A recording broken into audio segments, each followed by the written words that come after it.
I'll take American Institutions for $200, please, Alex.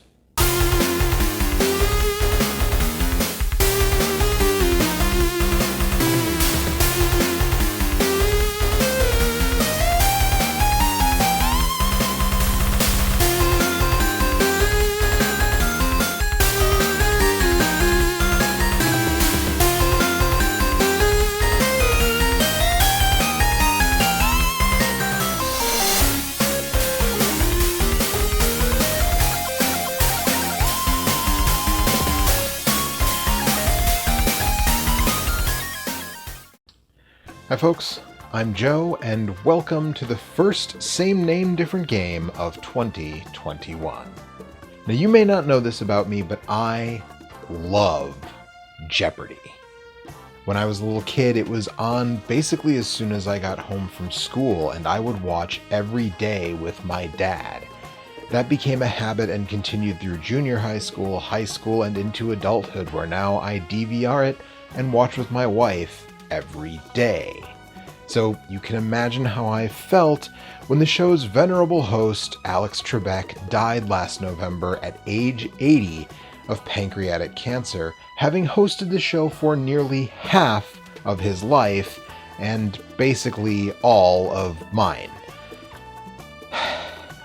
I've wanted to do this episode for a really long time now. I'd planned to do it when he retired, and well, you can imagine I'm a bit bummed out at the reason I feel actually compelled to do it now, but let's not let things get maudlin around here and dive in with a little history. Jeopardy was created by Merv Griffin, who is probably now best known for creating Jeopardy! And Wheel of Fortune. But he was really something of a Renaissance man in his day. He sang, he hosted game shows prior to the two famous ones he created. He was a talk show host, including a stint on The Tonight Show between Jack Paar and Johnny Carson. Jeopardy! Originally debuted in 1964 on NBC, hosted by Art Fleming. Following the quiz show scandals of the 1950s, there had not been a successful question and answer show. Griffin states that his wife suggested giving the contestants the answers and letting them provide the questions. This had, in fact, already been done on a very early game show on CBS, but no footage of that show seems to have survived, and it's not clear if Griffin's wife, Julianne Wright, was aware of it. In any case, the Fleming-hosted version lasted for 11 years, ending in 1975, then was briefly revived in the 78-79 season. This version is not nearly as well known today, but in 1984, Jeopardy! Would become an institution of American television with the debut of the modern, syndicated version of the show, hosted by Alex Trebek from then until his death last year, with his final episode airing earlier this month. The show and Trebek have accrued a record number of Emmy nominations for Best Game Show and Best Game Show Host, respectively, and the show even won a Peabody Award. For decades of consistently encouraging, celebrating, and rewarding knowledge of this, that, and the other. In my humble opinion, there is no finer game show than Jeopardy! A program that rewards both knowledge as well as cleverness to puzzle out a correct response, even if you don't actually know it. You can have all the fancy sound stages with changing lights and celebrity hosts and manufactured tension you want on network game shows, but nothing beats the class and simplicity of Jeopardy! Jeopardy! Is, of course, extremely popular. That's why it's stuck around for almost 4 decades in its current incarnation. And that initial rise to success happened during the Nintendo Entertainment System's ascent in the mid to late 80s, so obviously there were gonna be video games. Now what we're doing in this episode is not going to be comprehensive. We're just gonna hit the high notes. Think of it as a historical survey of Jeopardy! Video games. I've picked 10 games titled Jeopardy! And we're gonna go through them, starting with, of course, the first Jeopardy! Console game on the NES. Now this was not, in fact, the first Jeopardy! Video game full stop. That honor goes to a version released for Apple II, Commodore 64, and DOS, but This one was released in September of 1988 for the NES, published by gametek, best known for publishing game show video games, and developed by Rare, one of, if not the top hired gun for NES development. Boasting over 2,000 answers and questions, the game itself is not great. By the standards of the time, it's certainly not terrible, but it doesn't feature any likeness of Alex Trebek, and generally is pretty bare bones, though it does allow for 3 players with a shared controller for buzzing in. Now 2,000 clues sounds like a lot, but at 61 per game, that's 30 per round plus 1 for Final Jeopardy, that's only 32 unique games before you start getting repeats. And that's in the best case scenario where you miraculously get 32 completely unique games, which is unlikely since this game doesn't have any kind of save function to track what you've already seen. Also, it has weird syntax issues, which I suppose you'd expect given the technology of the time, but I got a clue wrong for the response 8.5 this way. Then the computer got it right by putting it this way, which is certainly the way the name of the film is correctly styled, but there's no slash in the text a player has available. How was I supposed to get this correct? 8.12? 8.5? There would be 3 more Jeopardy games on the NES, making it the most Jeopardied platform of all time. The next 2, Junior Edition and 25th Anniversary, would also be developed by Rare. But the last of them, Talking Super Jeopardy, itself based on the 13-week Super Jeopardy tournament that aired on ABC in 1990, would be developed by Imagineering, who we'll see again shortly. Like the first round of that tournament, this game featured 4 contestants instead of 3, and is compatible with the 4-score and satellite accessories. Next up chronologically would be the Game Boy version, but we're going to skip that one for a moment and get 16-bit with the Super NES and Genesis versions. The answer is... These were, once again, published by gametek, hitting the 16-bit platforms in December of 1992, the year after Talking Super Jeopardy. Speaking of, the Super NES version was developed by Imagineering, while the Genesis was handled by Park Place Productions. These versions boast 3,500 new answers and questions, bringing the total up to 57 unique game possibilities. Despite separate developers, it must have been gametek themselves writing these clues, because I got the exact same Bible category in both games, though, interestingly, in the Genesis version it came up in the first round, while in the Super NES game it was Double Jeopardy. Speaking of those clues, a person starts to get the sense that so far, real Jeopardy writers are not behind them. They read much more straightforward, like Trivial Pursuit cards, but in the Jeopardy answer and question format. They also don't use typical Jeopardy convention for the categories.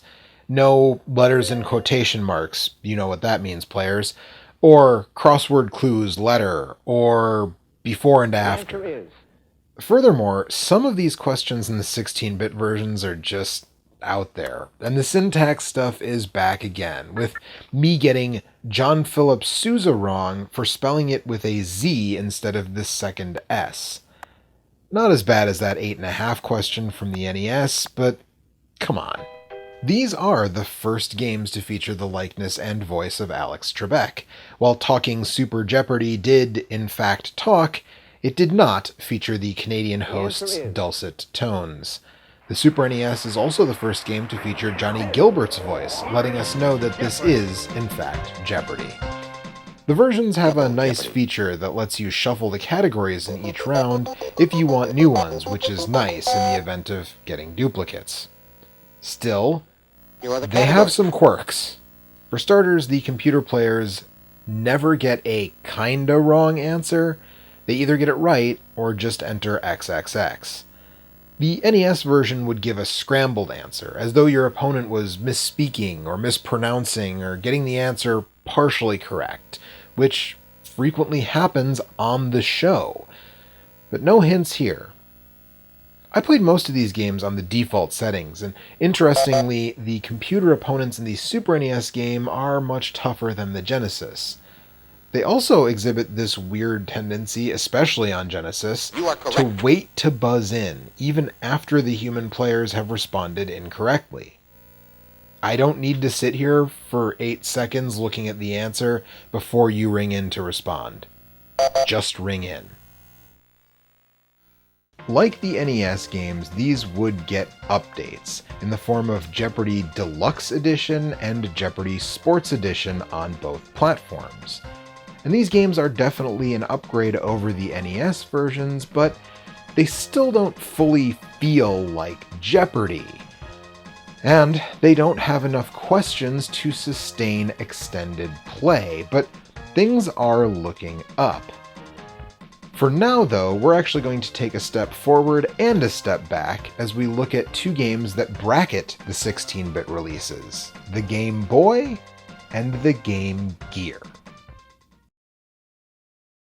Near as I can tell, both of these were developed by Data Design Interactive.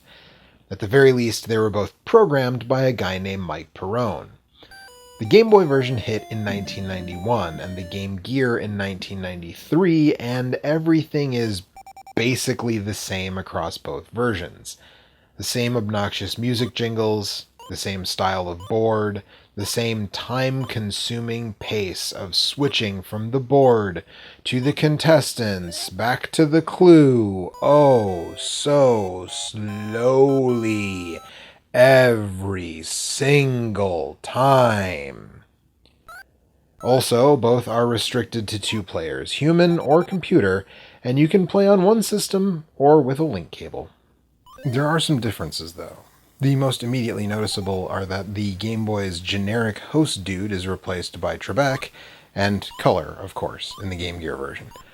But there's one big important thing that makes the Game Gear much more playable. See, in every game I've played so far, much like on the actual show, you cannot speed read the question and then buzz in immediately. But in the Game Boy version, you can. And once you go up on the computer opponent, they will rubber band super hard and just ring in before you can even read the clue, let alone process it and determine if you know the question. The Game Gear version adds a lockout so you can read the clue.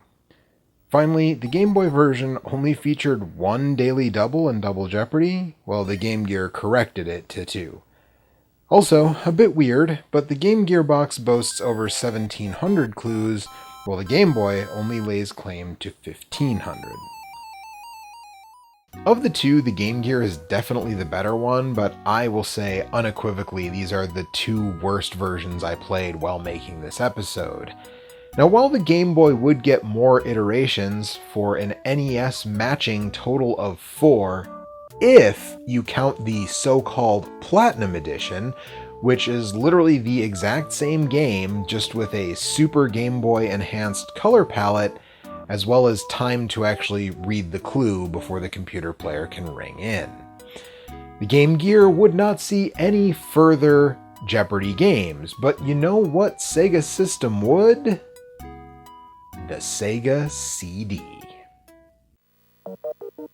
This is the first one we'll be talking about that wasn't touched by gametek, but was published instead by Sony ImageSoft, who were big into multimedia games on the Sega CD prior to the release of the PlayStation. Hitting in 1994, this one was developed by Absolute Entertainment and is the poster child for a poorly aged game. We talked about it back when we did a show on WWF Rage in the Cage, but it's hard to properly explain the hype around streaming video and CD quality audio at the dawn of the multimedia era. Just the idea of the real Alex Trebek with his real mustache in real full motion video was enough to make this a must-own for any Jeopardy fan who was on the bleeding edge of tech in 1994. But sadly, that is also its undoing in the modern age. The Sega CD's single-speed CD drive loading voice and video clips of Trebek plus animations of your selected contestant avatar make the pace of this one slow to a crawl. Beyond that, on the default settings, I had one computer opponent who was absolutely merciless. Most of these games, the computer players are just okay. Up until now, only the Super NES opponents put up any kind of real fight, though, as I said, the Game Boy has some bad rubber banding, but that one gives up once it gets close to your score. Here, not only did this guy know seemingly every response, he also knew exactly where the daily doubles were, which is beyond frustrating. Though I will say that this is really the only version of Jeopardy where I saw that particular behavior. As for questions, the back of the box doesn't actually boast at all. But the print ad does, saying it has 2,000 more questions than any cartridge version, which at this time would mean at least 5,500 clues for a total of 91 unique games, and this one does have a save feature, so hypothetically you could play for a decently long time without repeats. But would you want to? Again, for the time, this one is impressive, the kind of thing that blew my young mind, as I did have a Sega CD back in the day. But now, yikes. Avoid, unless you're a Jeopardy historian or Sega CD superfan. And with that, we are ushered into the full era of multimedia. Kinda. In 1998, the PS1 Jeopardy game was released alongside the N64. Nintendo's decision to stick with cartridges for the N64 is well-trodden ground, but allow me to take this opportunity to remind you that leading up to the 1996 release of the Nintendo 64, the Big N touted their dream team of developers and publishers. Who needed Square or Capcom? Sony could keep them.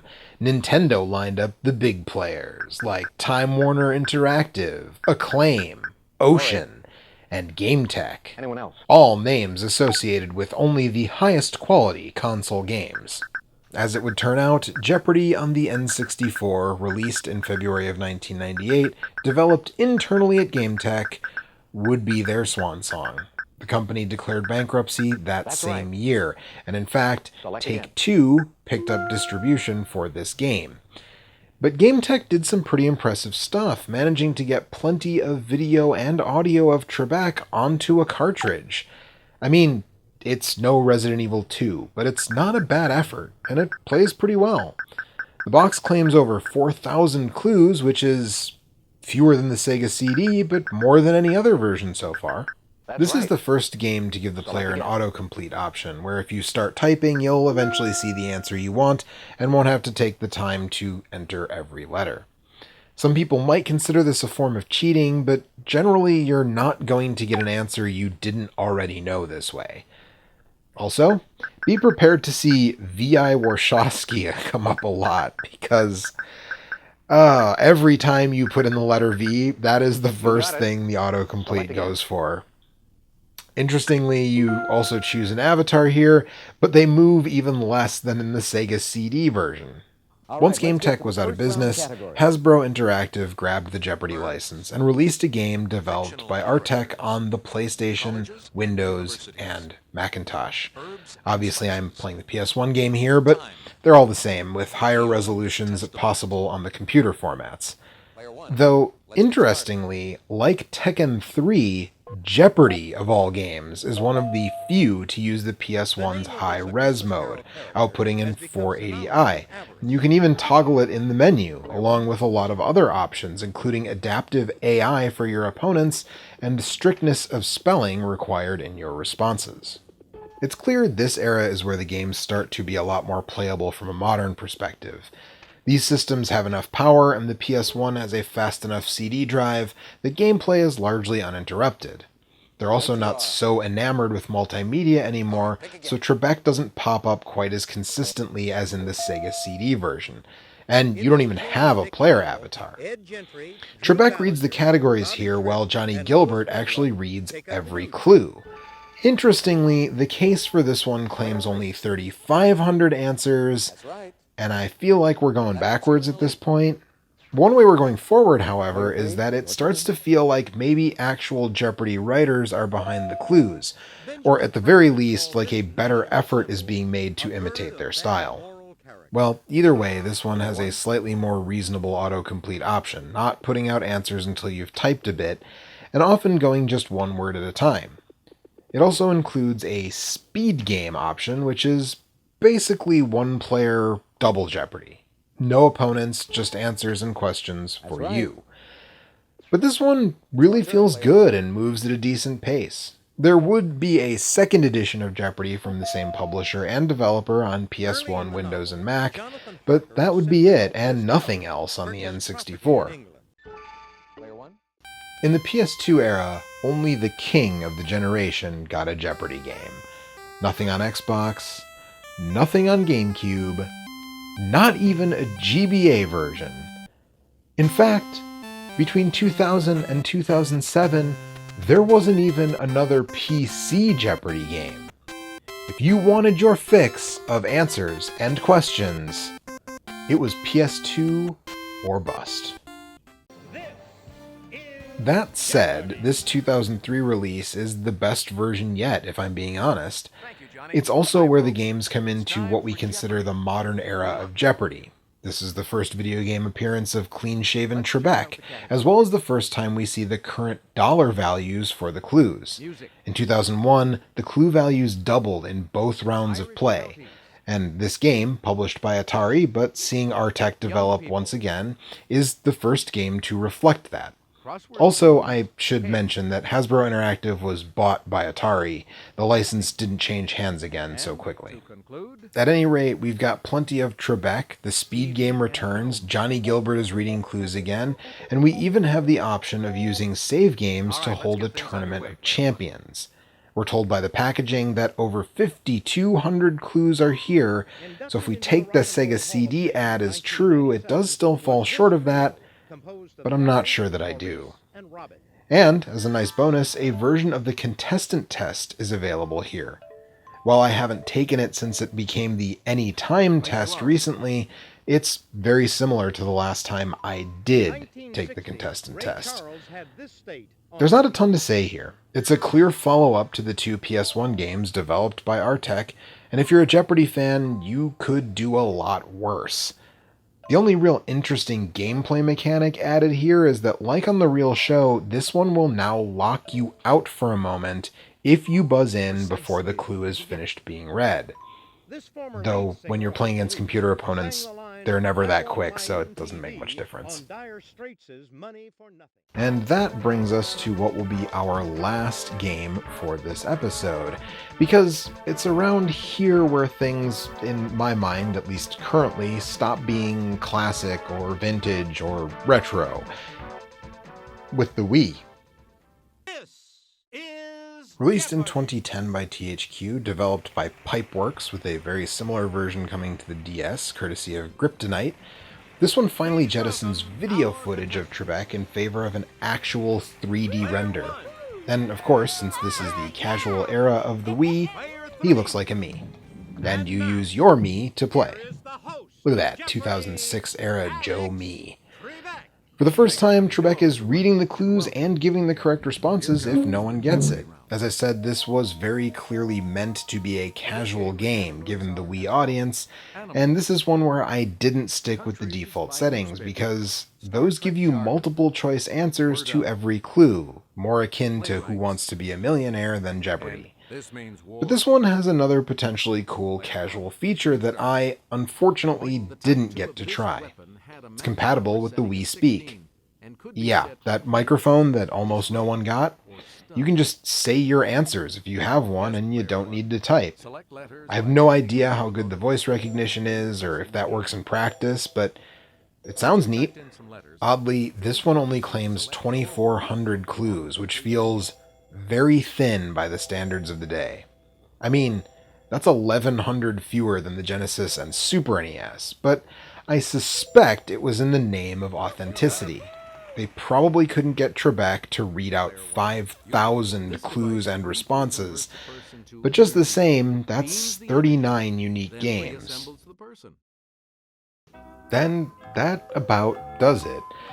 Now, we're not going to do like we, I guess, almost always do and take a look and a listen side by side, because I've kind of been doing it as we go. You'll probably have noticed by now that I've been putting Super NES next to Genesis, Game Boy versus Game Gear, that kind of thing. I mean, how important are graphics really when you're talking about a game show game? Plus, like, do you really want to hear 10 versions of the Think theme in a row? So let's do this. It is now time to give the edge. And as I talk about each game, I'll show a little bit of it, and you can kind of compare that way. That's it. Look, a lot of your enjoyment of any of these is going to come down to not only how much you like Jeopardy, but how much you love these platforms, and perhaps how many people you can convince to play them with you. For my part, just watching the show and yelling the answers with my wife on the couch is really just as enjoyable as any of these. But that might be different for you. With that in mind, I will say the PS2 version is the best version so far. It has an authentic presentation and a ton of clues. After that is the Wii, which honestly would be at the top of the heap if there were more answers and questions. Behind that, the PS1 for its plentiful video and audio. Then the N64, which is about as playable but not as flashy. Coming up behind that is the Super NES and Genesis, which are basically neck and neck, though the SNES has a slight edge in presentation to my eyes. After those is the Sega CD, which is a rough play, but fascinating, at least to people like me. Then the 8-bit versions. NES is the top of those for the 3-player support, followed by Game Gear, and at the very bottom, the Game Boy, with its horrible rubber band AI that buzzes in and responds correctly before you've even read the clue. Now, there have been a couple of games since then, most recently on the PlayStation 4, Xbox One, and Switch, but those games didn't even have Alex Trebek. And they don't feel like Jeopardy. Every clue gives you 3 multiple choice answers. At that point, how is that even Jeopardy? It takes more than just the think music to make something Jeopardy. But I don't suspect things are going anywhere anytime soon as it relates to Jeopardy. Even without Alex, the show goes on, and as long as the show goes on, if history is any indication, there will be video games. Currently, it seems like the domain is your mobile phone. There's a Jeopardy app on Android and iOS, and honestly, it seems like the perfect venue for something like Jeopardy. I'm sure we'll see how it goes, but I suspect we'll be playing Jeopardy games on this or something else far into the future. So, cheers to Alex Trebek, and I'll see you next time, right here on Same Name, Different Game. Hey folks, it's Joe, and I just want to thank you so much for listening to me talk about 10 versions of Jeopardy! If you made it this far, you are a trooper, and in that spirit, if you want to help support the show and the channel, consider any number of options that are linked in the description below. You can buy merch, you can give a one-time tip via Ko-Fi or Coffee, I'm not sure which of those is actually correct. And if you really want to go above and beyond, you can do like all these cool people here and consider supporting the show on Patreon or via YouTube channel membership. You will get new episodes before everybody else. You will, as I said, get your name here with these cool people. You'll get the chance to vote in polls about what videos I do in the future, and more.